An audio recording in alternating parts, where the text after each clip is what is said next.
गुरुजी, शुक्राना गुरुजी, अनंतम शुक्राना आप जी का।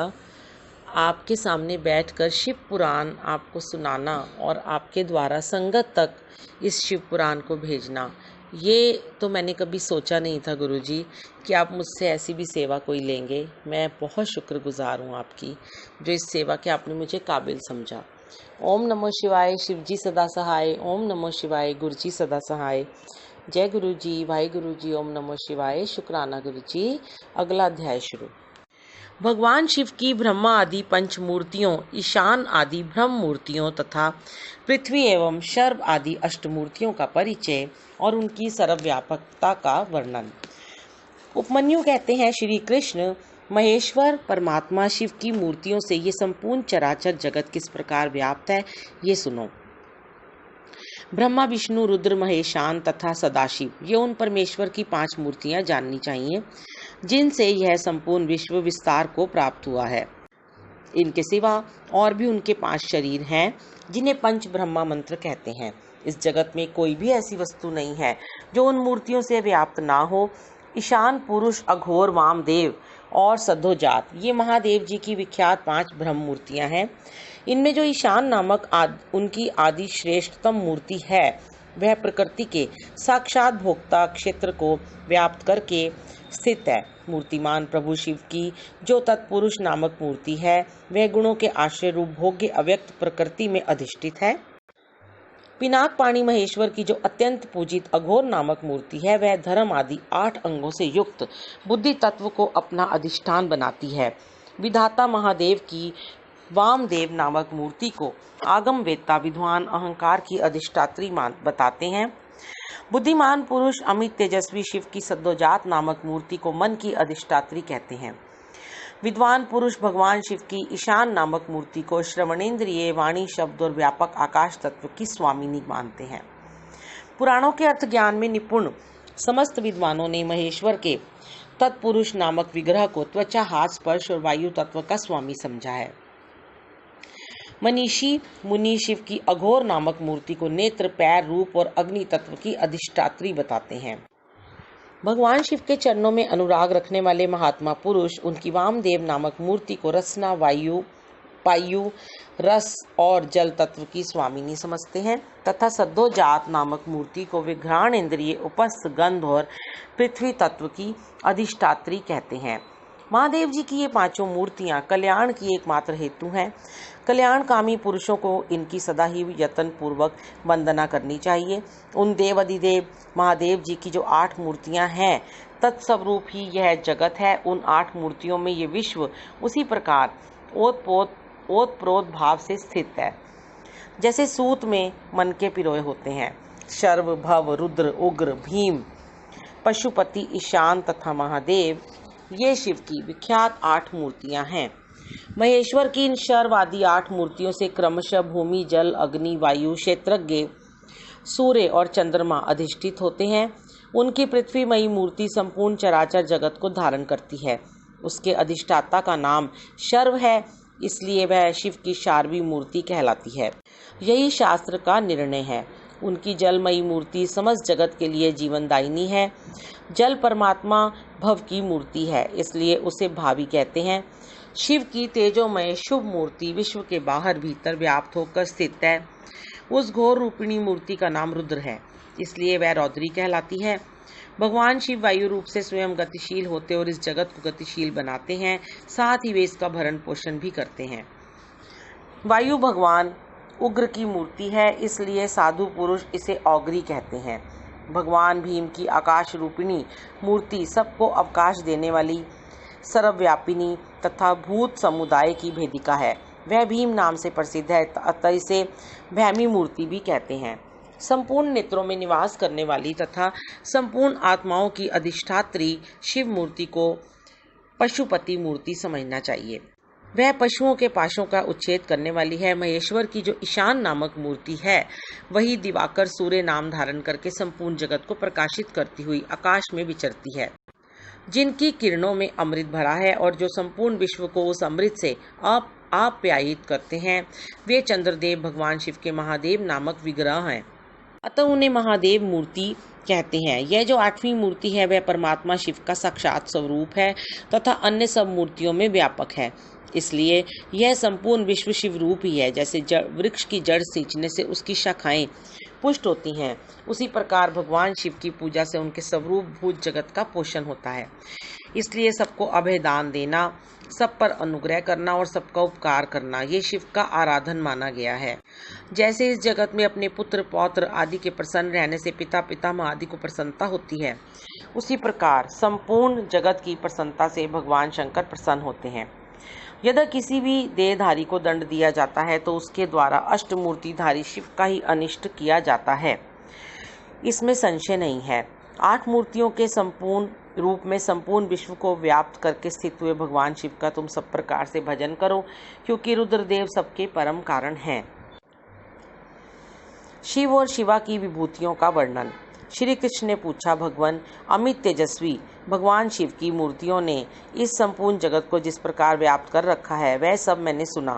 अब मुझे ये जानने की इच्छा है कि परमेश्वरी शिवा और परमेश्वर शिव का यथार्थ स्वरूप क्या है। उन दोनों ने स्त्री और पुरुष रूप इस जगत को किस प्रकार व्याप्त कर रखा है। उपमन्यु बोले, देवकी नंदन, मैं शिवा और शिव के श्री संपन्न ऐश्वर्य का और उन दोनों के यथार्थ स्वरूप का संक्षेप से वर्णन करूंगा। विस्तार पूर्वक इस विषय का वर्णन तो भगवान शिव भी नहीं कर सकते। साक्षात महादेवी पार्वती शक्ति हैं और महादेव जी शक्तिमान। उन दोनों की विभूति का लेश मात्र इस संपूर्ण चराचर जगत के रूप में स्थित है। यहाँ कोई वस्तु जड़ रूप है और कोई वस्तु चेतन रूप। वे दोनों क्रमशः शुद्ध अशुद्ध तथा पर और अपर कहे गए हैं। जो चिन्मंडल जड़ मंडल के साथ संयुक्त तो संसार में भटक रहा है वही अशुद्ध और अपर कहा गया है। उससे भिन्न जो जड़ के बंधन से मुक्त है वह पर और शुद्ध कहा गया है। अपर और पर चिद चित्त स्वरूप हैं। इन पर स्वभावतः शिव और शिवा का स्वामित्व है। शिवा और शिव के वश में ही यह विश्व है। विश्व के वश में शिवा और शिव नहीं है। ये जगत शिव और शिवा के शासन में है, इसलिए वे दोनों इसके ईश्वर या विश्वेश्वर कहे गए हैं। जैसे शिव हैं वैसी शिवा देवी हैं तथा जैसी शिवा देवी हैं वैसे ही शिव हैं। जिस तरह चंद्रमा और उनकी चांदनी में कोई अंतर नहीं है, उसी प्रकार शिव और शिवा में कोई अंतर ना समझें। जैसे चंद्रिका के बिना ये चंद्रमा सुशोभित नहीं होते, उसी प्रकार शिव विद्यमान होने पर भी शक्ति के बिना सुशोभित नहीं होते। जैसे ये सूर्य देव कभी प्रभा के बिना नहीं रहते और प्रभा भी उन सूर्य देव के बिना नहीं रहती, निरंतर उनके आश्रय ही रहती है, उसी प्रकार शक्ति और शक्तिमान को सदा एक दूसरे की अपेक्षा होती है। ना तो शिव के बिना शक्ति रह सकती है और न शक्ति के बिना शिव। जिसके द्वारा शिव सदा देहधारियों को भोग और मोक्ष देने में समर्थ होते हैं, वह आदि अद्वितीय चिन्मयी पराशक्ति शिव के ही आश्रित हैं। ज्ञानी पुरुष उसी शक्ति को सर्वेश्वर परमात्मा शिव के अनुरूप उन अलौकिक गुणों के कारण उनकी समधर्मणी कहते हैं। वह एकमात्र चिन्मयी पराशक्ति सृष्टि धर्मणी है। वही शिव की इच्छा से विभाग पूर्वक नाना प्रकार के विश्व की रचना करती है। वह शक्ति मूल प्रकृति माया और त्रिगुणा 3 प्रकार की बताई गई है। उस शक्ति रूपिणी शिवा ने ही इस जगत का विस्तार किया है। व्यवहार भेद से शक्तियों के 1, 2, 100, 1000 एवं बहुसंख्यक भेद हो जाते हैं। शिव की इच्छा से पराशक्ति शिव तत्व के साथ एकता को प्राप्त होती है। तब से कल्प के आदि में उसी प्रकार सृष्टि का प्रादुर्भाव होता है, जैसे तिल से तेल का। तदनंतर शक्तिमान से शक्ति में क्रियामयी शक्ति प्रकट होती है। उसके विशुद्ध होने पर आदिकाल में पहले नाद की उत्पत्ति हुई, फिर नाद से बिंदु का प्राकट्य हुआ और बिंदु से सदाशिव देव का। उन सदाशिव से महेश्वर प्रकट हुए और महेश्वर से शुद्ध विद्या, वह वाणी की ईश्वरी है। इस प्रकार त्रिशूलधारी महेश्वर से वागीश्वरी नामक शक्ति का प्रादुर्भाव हुआ, जो वर्णों अक्षरों के रूप में विस्तार को प्राप्त होती है और मात्र का कहलाती है। तदनंतर अनंत के समावेश से माया ने काल, नियति, कला और विद्या की सृष्टि की। कला से राहु तथा पुरुष हुए, फिर माया से ही त्रिगुणात्मिकता की अव्यक्त प्रकृति हुई। उस त्रिगुणात्मक अव्यक्त से तीनों गण पृथक पृथक प्रकट हुए। उनके नाम है सत्व, रज और तम। इनसे यह संपूर्ण जगत व्याप्त है। गुणों में शोभ होने पर उनसे गुणेश नामक 3 मूर्तियां प्रकट हुईं। साथ ही महत आदि तत्वों का क्रमशः प्रादुर्भाव हुआ। उन्हीं से शिव की आज्ञा के अनुसार असंख्य अंडपिंड प्रकट होते हैं, जो अनंत आदि विद्वेश्वर चक्रवर्तियों से अधिष्ठित हैं। शरीर अंतर के भेद से शक्ति के बहुत से भेद कहे गए हैं। स्थूल और सूक्ष्म के भेद से उनके अनेक रूप जानने चाहिए। रुद्र की शक्ति रौद्री, विष्णु की वैष्णवी, ब्रह्मा की ब्रह्माणी और इंद्र की इंद्राणी कहलाती है। यहाँ बहुत कहने से क्या लाभ, जिसे विश्व कहा गया है वह उसी प्रकार शक्यात्मा से व्याप्त है जैसे शरीर अंतरात्मा से। अतः संपूर्ण स्थावर जंगम रूप जगत शक्तिमय है। यह पराशक्ति परमात्मा शिव की कला कही गई है। इस तरह यह पराशक्ति ईश्वर की इच्छा के अनुसार चलकर चराचर जगत की सृष्टि करती है, ऐसा विज्ञ पुरुषों का निश्चय है। ज्ञान, क्रिया और इच्छा, अपनी इन तीन शक्तियों द्वारा शक्तिमान ईश्वर सदा संपूर्ण विश्व को व्याप्त करके स्थित होते हैं। यह इस प्रकार हो और यह इस प्रकार ना हो, इस तरह कार्यों का नियमन करने वाली महेश्वर की इच्छा शक्ति नित्य है। उनकी जो ज्ञान शक्ति है वह बुद्धि रूप होकर कार्य, कारण और प्रयोजन का ठीक ठीक निश्चय करती है, तथा शिव की जो क्रिया शक्ति है वह संकल्प रूपनी होकर उनकी इच्छा और निश्चय के अनुसार कार्य रूप संपूर्ण जगत की क्षण भर में कल्पना कर देती है। इस प्रकार तीनों शक्तियों से जगत का उत्थान होता है। प्रसव धर्म वाली जो शक्ति है वह पराशक्ति से प्रेरित होकर ही संपूर्ण जगत की सृष्टि करती है। इस तरह शक्तियों के संयोग से शिव शक्तिमान कहलाते हैं। शक्ति और शक्तिमान से प्रकट होने के कारण ये जगत शाक्त और शैव कहा गया है। जैसे माता पिता के बिना पुत्र का जन्म नहीं होता, उसी प्रकार भव और भवानी के बिना इस चराचर जगत की उत्पत्ति नहीं हो सकती। स्त्री और पुरुष से प्रकट हुआ जगत स्त्री और पुरुष रूप ही है। यह स्त्री और पुरुष की विभूति है, अतः स्त्री और पुरुष से अधिष्ठित है। इनमें शक्तिमान पुरुष रूप शिव तो परमात्मा कहे गए हैं और स्त्री रूपिणी शिवा उनकी पराशक्ति है। शिव सदाशिव कहे गए हैं और शिवा मनोन्मणि। शिव को महेश्वर जानना चाहिए और शिवा माया कहलाती है। परमेश्वर शिव पुरुष हैं और परमेश्वरी शिवा प्रकृति। महेश्वर शिव रुद्र हैं और उनकी वल्लभा शिवा देवी रुद्राणी। विश्वेश्वर देव विष्णु हैं और उनकी प्रिया लक्ष्मी। जब सृष्टिकर्ता शिव ब्रह्मा कहलाते हैं तब उनकी प्रिया को ब्रह्माणी कहते हैं। भगवान शिव भास्कर हैं और भगवती शिवा प्रभा। कामनाशन शिव महेंद्र हैं और गिरिराज नंदिनी उमा शची। महादेव जी अग्नि हैं और उनकी अर्धांगिनी उमा स्वाहा।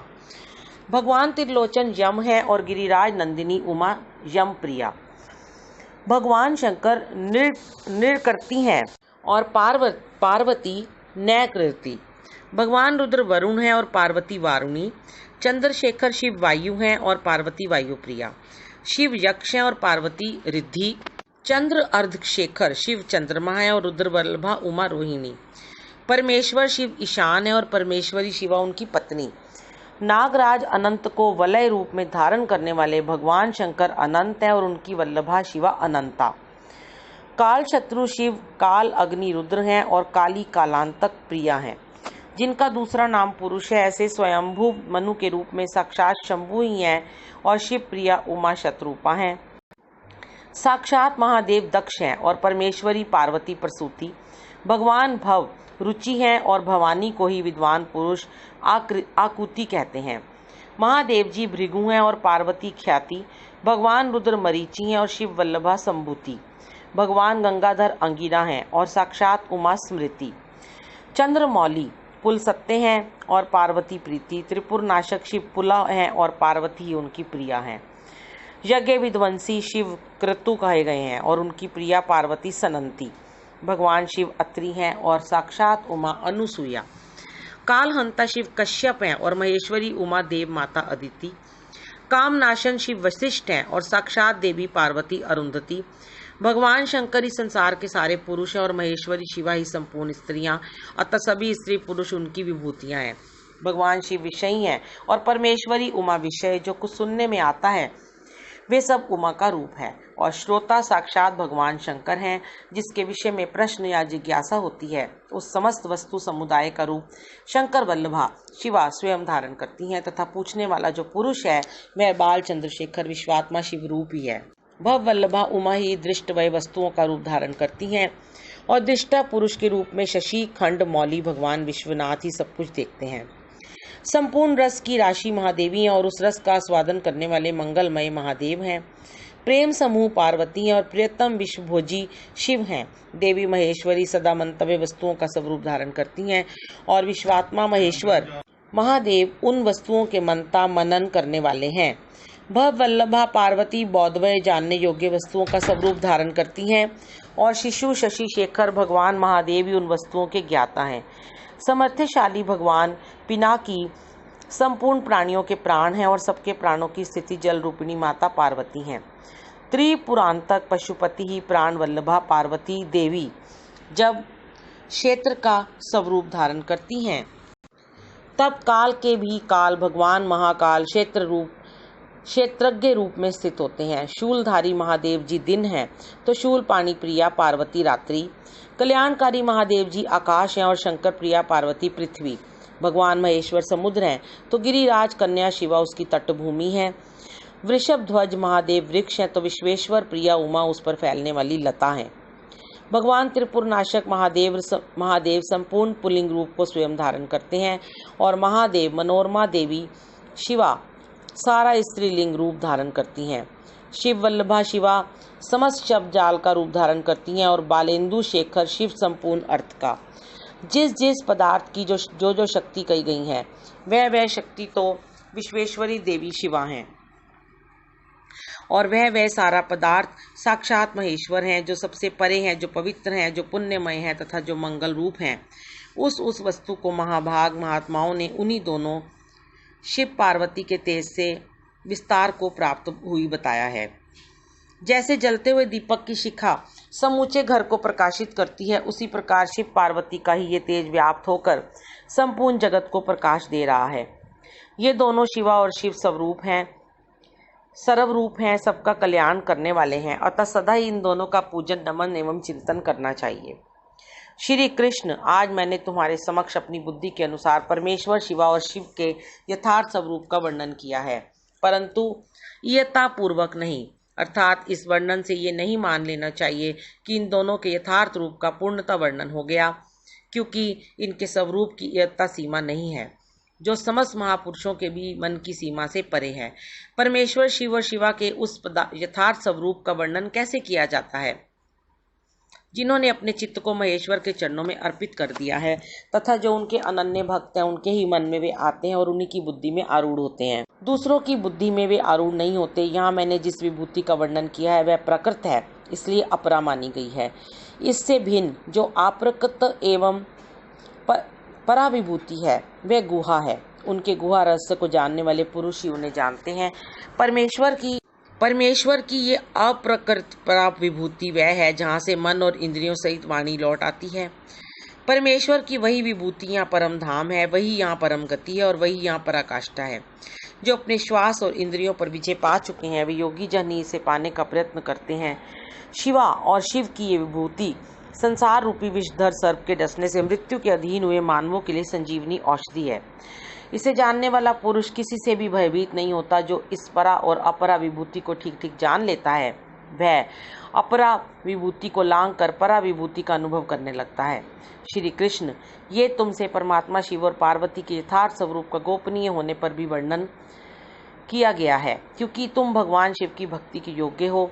जो शिष्य ना हो, शिव के उपासक ना हो और भक्त भी ना हो, ऐसे लोगों को कभी शिव पार्वती की इस विभूति का उपदेश नहीं देना चाहिए। यह वेद की आज्ञा है। अतः अत्यंत कल्याणमय श्री कृष्ण, तुम दूसरों को इसका उपदेश ना देना। जो तुम्हारे जैसे योग्य पुरुष हो उन्हीं से कहना, अन्यथा मौन ही रहना। जो भीतर से पवित्र शिव का भक्त और विश्वासी हो वह यदि इसका कीर्तन करे तो मनोवांछित फल का भागी होता है। यदि पहले के प्रबल प्रतिबंधक कर्मों द्वारा प्रथम बार फल की प्राप्ति में बाधा पड़ जाए तो भी बारंबार साधन का अभ्यास करना चाहिए। ऐसा करने वाले पुरुष के लिए यहाँ कुछ भी दुर्लभ नहीं है। परमेश्वर शिव के यथार्थ स्वरूप का विवेचन तथा उनकी शरण में जाने से जीव के कल्याण का कथन।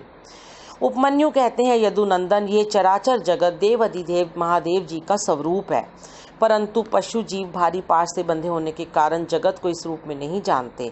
महर्षिगण उन परमेश्वर शिव के निर्विकल्प परम भाव को ना जानने के कारण उन्हें एक का ही अनेक रूपों में वर्णन करते हैं।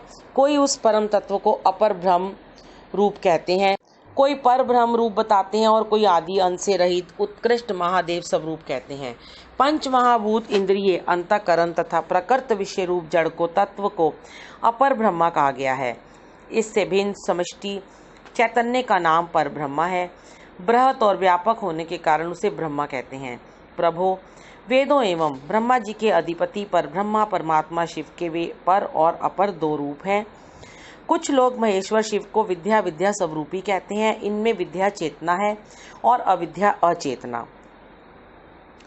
यह विद्या विद्या रूप विश्व जगत गुरु भगवान शिव का रूप ही है, इसमें संदेह नहीं है, क्योंकि विश्व उनके वश में है।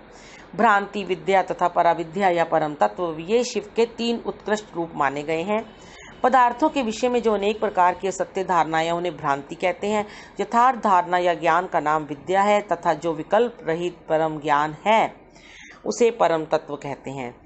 परम तत्व ही सत्य है, इसे विपरीत असत कहा गया है। सत्य और असत दोनों का पति होने के कारण शिव सद सतपति कहलाते हैं। अन्य महर्षियों ने क्षर अक्षर और उन दोनों से परे परम तत्व का प्रतिपादन किया है। संपूर्ण भूत क्षर हैं और जीवात्मा अक्षर कहलाता है। वे दोनों परमेश्वर के रूप हैं, क्योंकि उन्हीं के अधीन हैं। शांत स्वरूप शिव उन दोनों से परे हैं, इसलिए क्षराक्षर पर कहे गए हैं। कुछ महर्षि परम कारण रूप शिव को समष्टि वेष्टि स्वरूप तथा समष्टि और वेष्टि का कारण कहते हैं। अव्यक्त को समष्टि कहते हैं और व्यक्त को व्यष्टि। वे दोनों परमेश्वर शिव के रूप हैं, क्योंकि उन्हीं की इच्छा से प्रवृत्त होते हैं। उन दोनों के कारण रूप से स्थित भगवान शिव परम कारण हैं। अतः कारण अर्थवेता ज्ञानी पुरुष उन्हें समष्टि व्यष्टि का कारण बताते हैं। कुछ लोग परमेश्वर को जाति व्यक्ति स्वरूप कहते हैं। जिसका शरीर में भी अनुवर्तन हो वह जाति कही गई है। शरीर की जाति के आश्रित रहने वाली जो व्यावृत्ति है, जिसके द्वारा जाति भावना का आच्छादन और व्यक्तिक भावना का प्रकाशन होता है, उसका नाम व्यक्ति है। जाति और व्यक्ति दोनों ही भगवान शिव की आज्ञा से परिपालित हैं। अतः उन महादेव जी को जाति व्यक्ति स्वरूप कहा गया है। कोई शिव को प्रधान पुरुष व्यक्त और काल रूप कहते हैं। प्रकृति का ही नाम प्रधान है। जीवात्मा को क्षेत्रज्ञ कहते हैं। 23 तत्वों को मनीषी पुरुषों ने व्यक्त कहा है, और जो कार्य प्रपंच के परिणाम का एकमात्र कारण है उसका नाम काल है। भगवान शिव इन सबके ईश्वर पालक धारण कर्ता प्रवर्तक निर्वर्तक तथा आविर्भाव और तिरोभाव के एकमात्र हेतु हैं। वे स्वयं प्रकाश एवं अजन्मा है, इसलिए उन महेश्वर को प्रधान पुरुष व्यक्त और काल रूप कहा गया है। कारण नेता अधिपति और धाता बताया गया है। कुछ लोग महेश्वर को विराट और हिरण्यगर्भ रूप बताते हैं। जो संपूर्ण लोगों की सृष्टि के हेतु हैं उनका नाम हिरण्यगर्भ है और विश्व रूप को विराट कहते हैं। ज्ञानी पुरुष भगवान शिव को अंतर्यामी और परम पुरुष कहते हैं। दूसरे लोग उन्हें प्राज्ञ तेजस और विश्व रूप बताते हैं। कोई उन्हें तुरीय रूप मानते हैं और कोई सौम्य रूप। कितने ही विद्वानों का कथन है कि वे ही माता मान मय और मिति रूप हैं। अन्य लोग कर्ता क्रिया कार्य करण और कारण रूप कहते हैं। दूसरे ज्ञानी उन्हें जागृत स्वप्न और सुषुप्ति रूप बताते हैं। कोई भगवान शिव को तुरीय रूप कहते हैं और कोई तुरीयातीत। कोई निर्गुण बताते हैं, कोई सगुण, कोई संसारी कहते हैं, कोई असंसारी, कोई स्वतंत्र मानते हैं और कोई अस्वतंत्र। कोई उन्हें घोर समझते हैं, कोई सौम्य, कोई रागवान कहते हैं, कोई वीतराग, कोई निष्क्रिय बताते हैं, कोई सक्रिय। किन्हीं के कथन अनुसार वे निरंद्रीय हैं तो किन्हीं के मत में से नंद्रीय हैं। एक उन्हें ध्रुव कहता है तो दूसरा अध्रुव। कोई उन्हें साकार बताते हैं तो कोई निराकार। किन्हीं के मत में वे अदृश्य हैं तो किन्हीं के मत में दृश्य। कोई उन्हें वर्णनीय मानते हैं तो कोई अनिर्वचनीय। किन्हीं के मत में वे शब्द स्वरूप हैं तो किन्हीं के मत में शब्दातीत। कोई उन्हें चिंतन का विषय मानते हैं तो कोई अचिंत्य समझते हैं। दूसरे लोगों का कहना है कि वे ज्ञान स्वरूप हैं। कोई उन्हें विज्ञान की संज्ञा देते हैं। किन्हीं के मत में वे गए हैं और किन्हीं के मत में अज्ञेय। कोई उन्हें पर बताता है तो कोई अपर। इस तरह उनके विषय में नाना प्रकार की कल्पनाएं होती हैं। इन नाना प्रतीतियों के कारण मुनिजन उन परमेश्वर के यथार्थ स्वरूप का निश्चय नहीं कर पाते। जो सर्वभाव से उन परमेश्वर की शरण में आ गए हैं वे ही उन परम कारण शिव को बिना यत्न के ही जान पाते हैं। जब तक पशु जीव जिनका कोई ईश्वर नहीं है उन सर्वेश्वर सर्वज्ञ पुराण पुरुष तथा तीनों लोगों के शासक शिव को नहीं देखता, तब तक वह पाशों से बद्ध हो इस दुखमय संसार चक्र में गाड़ी के पहिए के नेमी के समान घूमता रहता है। जब यह दृष्टा जीवात्मा सबके शासक ब्रह्मा के भी आदिकरण संपूर्ण जगत के रचयिता सुवर्णोपम दिव्य प्रकाश स्वरूप परम पुरुष का साक्षात्कार कर लेता है, तब पुण्य और पाप दोनों की भली भांति हटाकर निर्मल हुआ वह ज्ञानी महात्मा सर्वोत्तम समता को प्राप्त कर लेता है। जय गुरु जी, शुक्राना गुरु जी। ये अध्याय समाप्त हुआ। जय गुरु। जय गुरु जी, शुक्राना गुरु जी। अनंतम शुक्राना आप जी का, आपके सामने बैठकर शिव पुराण आपको सुनाना और आपके द्वारा संगत तक